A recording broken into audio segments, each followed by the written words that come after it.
तो दोस्तों, क्योंकि सांस भी कभी बहू थी के आज के एपिसोड की शुरुआत में मिहिर तुलसी से करण और नंदिनी के तलाक के फैसले के बारे में सुनता है। ये खबर उसे हैरान कर देती है। उसे यकीन नहीं होता कि इतने परफेक्ट और समझदार कपल के बीच बात इतनी बिगड़ सकती है। वो परेशान होकर तुलसी को पूछता है कि आखिर ऐसा क्या हुआ कि झगड़ा इतना बढ़ गया। तो तुलसी को भी समझ नहीं आ रहा होता, लेकिन वो फिर फैसला करती है कि उन्हें दोनों से बात करके मामला सुलझाना चाहिए। तो मिहिर बिना वक्त गवाए तुरंत वहां से बात करने के लिए जाने लगता है, लेकिन तुलसी उसका हाथ पकड़कर उसे रोक लेती है। तो इस पर मिहिर तुलसी के अचानक स्पर्श से चौंक जाता है और उसको देखने लगता है। उस पल में वो पुराने दिनों की यादों में खो जाता है, जब ऐसे ही पलों ने उनके प्यार को गहरा किया था। इधर तुलसी को उसकी नजरें भापते देर नहीं लगती और वो अपना हाथ खींच लेती है। वो मिहिर को शांत करती है और समझाती है कि अभी उनका झगड़ा ताजा है। ऐसे में बीच में बोलना आग में घी डालने जैसा हो सकता है, तो वे सही वक्त का इंतजार करेंगे। अगले सीन में मुन्नी की मुंह दिखाई की रस्म शुरू होती है। इधर सभी लोग उसको तोहफे देते हैं और बधाई भी देने लगते हैं। तभी एक औरत मुन्नी की सुंदरता की तारीफ करती है, जिस पर तुलसी गर्व से कहती है कि उसकी बहू सूरत और सीरत दोनों से सुंदर है।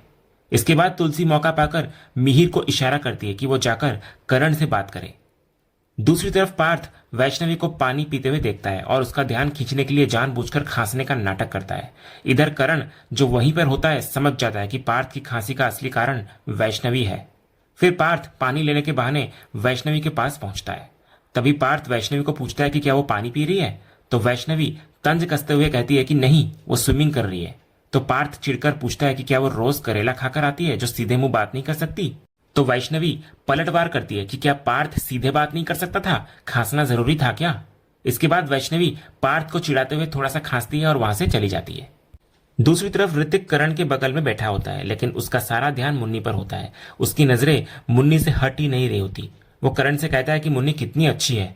तो करण मजाक में पूछता है कि वो पूछ रहा है या बता रहा है, और दोनों इस पर हंस पड़ते हैं। इसके बाद ऋतिक भावुक होकर कहता है कि वो बहुत लकी महसूस कर रहा है क्योंकि मुन्नी के आने से उसकी लाइफ कंप्लीट हो गई है। तो करण इस पर उसको दुआ देता है कि सब कुछ हमेशा ऐसा ही रहे, लेकिन साथ ही एक कड़वा सच भी जोड़ देता है कि वक्त के साथ बहुत कुछ बदल जाता है। तभी मिहिर वहां आता है और करण को बातचीत के लिए वहां से ले जाता है। दूसरी तरफ तुलसी भी नंदिनी से वही सवाल कर रही होती है कि उनके बीच आखिर चल क्या रहा है। इधर करण मिहिर को वही पुराना बहाना देता हुआ नजर आता है कि वो अमेरिका नहीं छोड़ना चाहता और नंदिनी इंडिया में रहना चाहती है। नंदिनी भी इधर तुलसी को यही वजह बताती है, लेकिन तुलसी नंदिनी पर भड़क जाती है। वो कहती है कि अगर वो उसे सच में मां मानती तो कुछ नहीं छिपाती। तुलसी को यकीन होता है कि झगड़ा सिर्फ इंडिया अमेरिका का नहीं बल्कि तलाक का है। वो नंदिनी को भरोसा दिलाती है कि कोई ना कोई हल निकल जाएगा, इसलिए वो सच बता दे। दूसरी तरफ करण भी मिहिर के सामने तलाक की बात से मुकर जाता है। वो इसे तुलसी की गलतफहमी बताने लगता है, लेकिन मिहिर उसको याद दिलाता है कि तुलसी ने खुद अपने कानों से सुना है जब वो उनके कमरे के बाहर खड़ी थी। फिर मिहिर करण पर सच बोलने का दबाव डालता है, लेकिन करण फिर से वही बहाना बनाता है कि गुस्से में मुंह से निकल गया होगा। दूसरी तरफ नंदिनी को तुलसी बोल रही होती है कि नंदिनी ऐसी नहीं है जो सिर्फ गुस्से में आकर रिश्ता तोड़ दे। वो जानती है कि नंदिनी रिश्तों को जोड़कर रखने वालों में से है। तुलसी उसको भरोसा दिलाती है कि वो उसकी हेल्प करेगी, बस वो सच बता दे। तो नंदिनी सच बोलने के लिए मुंह खोलती ही है कि तभी मुंह दिखाई की रस्म के लिए आई एक मेहमान औरत वहां आ जाती है। वो तुलसी को देखकर पूछती है कि वो कैसी है। वो बताती है कि वो कब से उसे ढूंढ रही थी, लेकिन तुलसी उसे दिखाई नहीं दी। तभी नंदिनी मौका पाकर बीच में बोल पड़ती है और उस औरत को पुरानी बातें छोड़कर मुंह दिखाई की रस्म पूरी करने के लिए कहती है। वो औरत फिर तुलसी को कहती है कि वो अभी जा रही है, लेकिन बाद में वो उसके साथ ढेर सारी बातें करेगी। फिर नंदिनी उसको साथ लेकर वहां से चली जाती है और उसकी अधूरी बात तुलसी के कानों तक नहीं पहुंच पाती। दूसरी तरफ मुंह दिखाई की रस्म में एक अप्रिय घटना घटती है। वही औरत जो थोड़ी देर पहले तुलसी से मिली थी, मुन्नी के पास आकर बैठ जाती है। वो ऋतिक को ताना मारते हुए कहती है कि देखते हैं उसकी दुल्हन पहले वाली से ज्यादा सुंदर है या नहीं। फिर जैसे ही वो मुन्नी का घूंघट उठाती है, परी और नंदिनी दूर खड़े होकर अपनी चिंता जाहिर करते हैं। इधर परी को डर होता है कि ये वही औरत है जो बिना सोचे समझे कुछ भी बोलती रहती है, कहीं कुछ उल्टा सीधा ना कह दे। इधर वो औरत पहले तो मुन्नी की सुंदरता की तारीफ करती है, लेकिन अचानक उसको पहचान लेती है। वो हैरानी से कहती है कि उसने मुन्नी को कहीं देखा है। वो कहती है कि वो वही है जो इस घर में चाय दिया करती थी। फिर वो अपनी दोस्त को बताती है कि ये लड़की तो इस घर की काम वाली है। ये सुनकर मुन्नी का दिल बैठ जाता है और उसे पेन ड्राइव वाली रिकॉर्डिंग याद आ जाती है। तभी तुलसी मुस्कुराते हुए कहती है कि हाँ, मुन्नी काम वाली ही है। तो मिहिर इस पर तुलसी को रोकता है, लेकिन तुलसी अपनी बात जारी रखती है। वो उस औरत की तरफ इशारा करके कहती है कि जैसे वो काम वाली है वैसे ही मुन्नी भी। तो इस पर वो औरत नाराज हो जाती है, लेकिन तुलसी उसको समझाती है कि जो अपने घर का काम करे वो काम वाली ही हुई। फिर तुलसी कहती है कि उसने, उसकी बेटियों, बहुओं और बेटों ने, सबने घर का काम किया है। फिर तुलसी गर्व से ऐलान करती है कि एक काम ऐसा है जो उनमें से कोई नहीं कर सका, सिर्फ मंजूरी वीरानी यानी मुन्नी कर पाई है। वो बताती है कि मुन्नी ने इतनी मेहनत करी है कि आज वो जिले की कलेक्टर बन गई है। तुलसी उस औरत को याद दिलाती है कि परसों लाइसेंस के काम से उसका पति जिस सरकारी दफ्तर में गया था वो उसकी बहू का ही दफ्तर है। फिर तुलसी कहती है कि मुन्नी के लिए लोगों की लंबी लाइन लगती है, लेकिन उसने आज मुंह दिखाई की रस्म के लिए हाँ कह दी। वो मुन्नी की तारीफ करती है कि आजकल के बच्चे कहाँ सुनते हैं, लेकिन उसकी बहू ने उसकी बात रख ली। इधर तुलसी ने न सिर्फ मुन्नी का बचाव किया बल्कि उसका मान भी बढ़ाया। उसने साबित कर दिया कि काम वाली होना शर्म की बात नहीं, लेकिन काबिलियत होना गर्व की बात है। फिर तुलसी पूरे गर्व के साथ सबके सामने मुन्नी की तारीफ करती है और कहती है कि उसने पूरे परिवार की गर्दन ऊंची कर दी है। वो उस औरत को धन्यवाद देती है क्योंकि उसकी वजह से ही तुलसी को अपनी बहू का असली परिचय देने का मौका मिला। फिर तुलसी उस औरत को ताना मारते हुए खाने के लिए भेज देती है, ये कहते हुए कि उसे कलेक्टराइन के हाथों का बना खाना नसीब हो रहा है। मुन्नी के सम्मान की रक्षा करके तुलसी ने उस औरत का मुंह ही बंद कर दिया। तभी तुलसी का यह करारा जवाब सुनकर नंदिनी करण से बोलती है कि यही है माँ के असली संस्कार, जो गलत के खिलाफ आवाज उठाना और अपनों का साथ देना सिखाते हैं। दूसरी तरफ मुन्नी भीड़ से दूर एक कोने में चली जाती है और वहां अकेले में रोने लगती है। इधर तुलसी उसको देख लेती है और उसके पास आती है। वो मुन्नी को समझाती है कि उसने उस औरत की बातें तो सुन ली, लेकिन क्या तुलसी की कही बातों पर ध्यान नहीं दिया?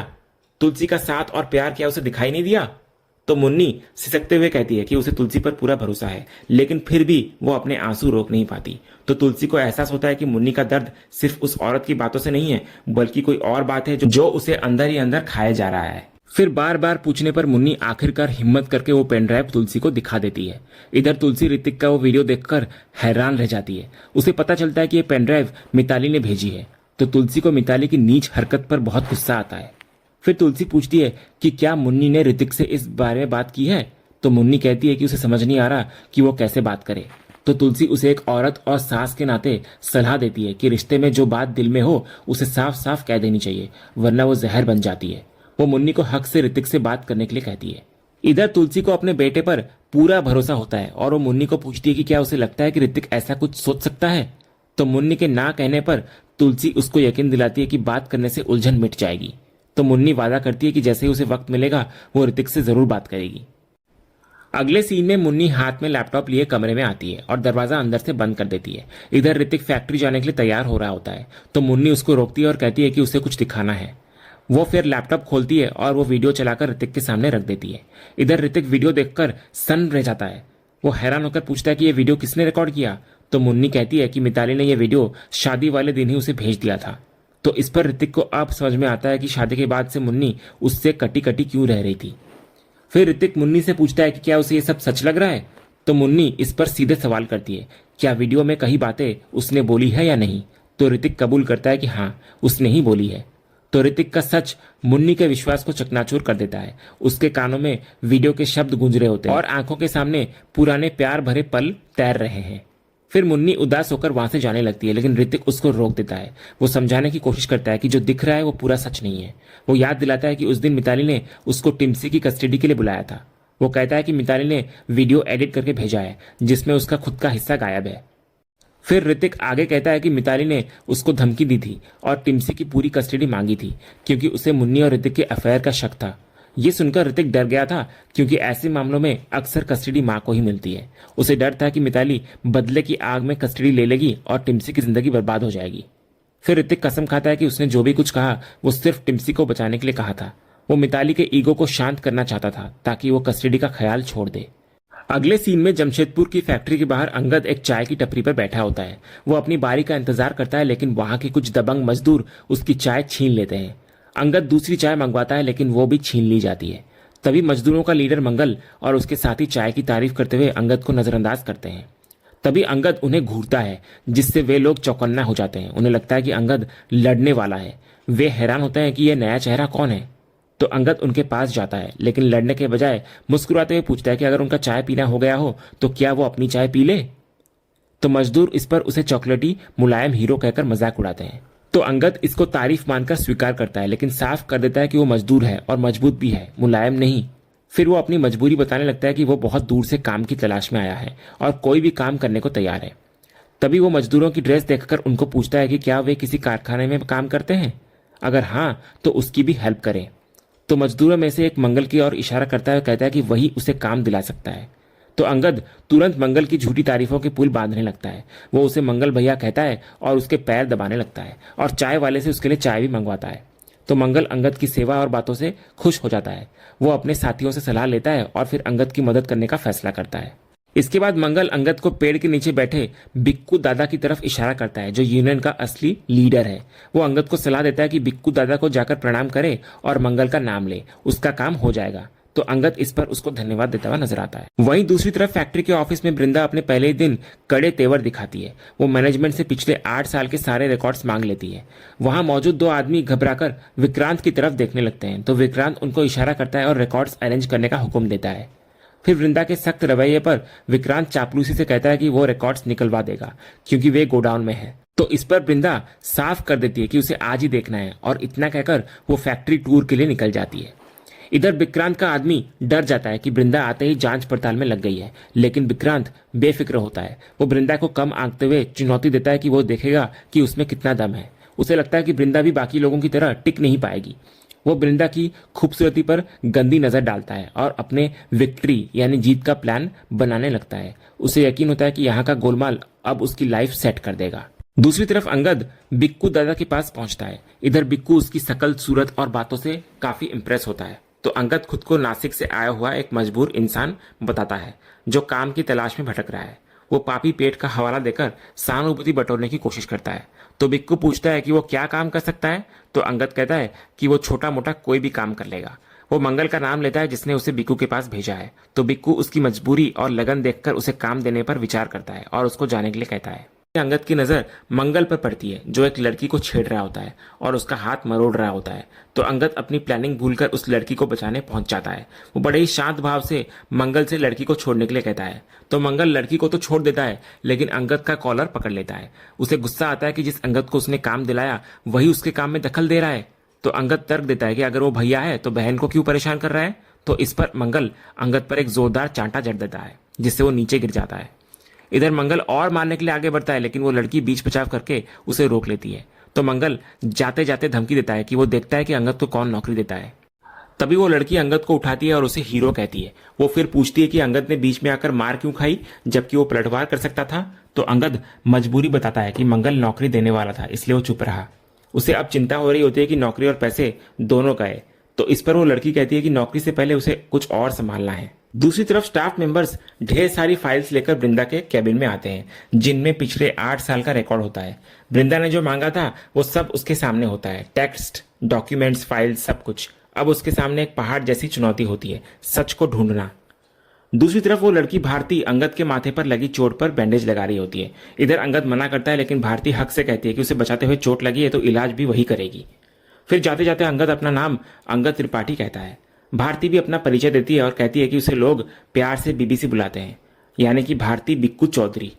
ये सुनते ही अंगद की नजर घर में लगी एक तस्वीर पर पड़ती है और उसको समझ आ जाता है कि भारती उसी खूंखार यूनियन लीडर बिक्कू की बेटी है। तो अंगद मौके का फायदा उठाने के लिए तुरंत दर्द का नाटक करने लगता है। तो भारती घबराती हुई नजर आती है और उसको पानी पिलाती है। फिर अंगद जानबूझकर अपनी नौकरी जाने का रोना रोता है और कहता है कि मंगल भैया उसे फैक्ट्री में नौकरी दिलाने वाले थे, लेकिन अब सब कुछ हाथ से गया। तो भारती इस पर उसको भरोसा दिलाती है कि अगर उसे फैक्ट्री में नौकरी चाहिए तो मिल जाएगी। वो अंगद को ये काम उस पर छोड़ने के लिए कहती है। तो अंगद उसको धन्यवाद देता है और वहां से निकल जाता है।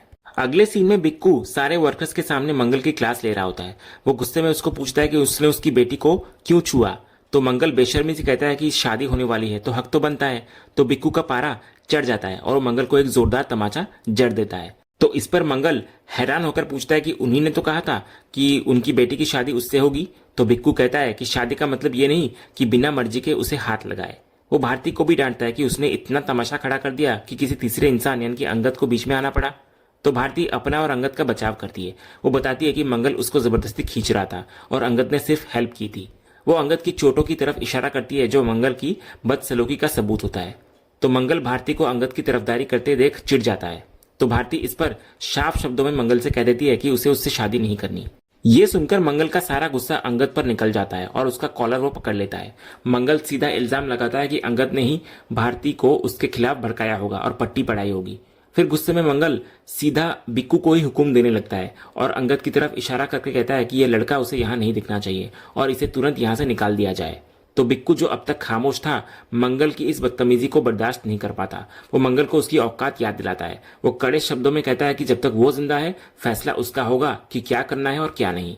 मंगल उसे न सिखाए। और इसी सीन के साथ आज का ये एपिसोड यहीं खत्म होता है। तो दोस्तों, आज का ये एपिसोड और इसका अपडेट आपको कैसा लगा, अपनी राय हमें कमेंट बॉक्स में जरूर बताएं। अगर आपको आज का ये वीडियो पसंद आया हो तो वीडियो को लाइक करें, शेयर करें और हमारे चैनल को सब्सक्राइब करके बेल आइकन जरूर दबाएं, ताकि क्योंकि सांस भी कभी बहुत है कि अगले धमाकेदार एपिसोड का अपडेट आपको सबसे पहले मिले। धन्यवाद।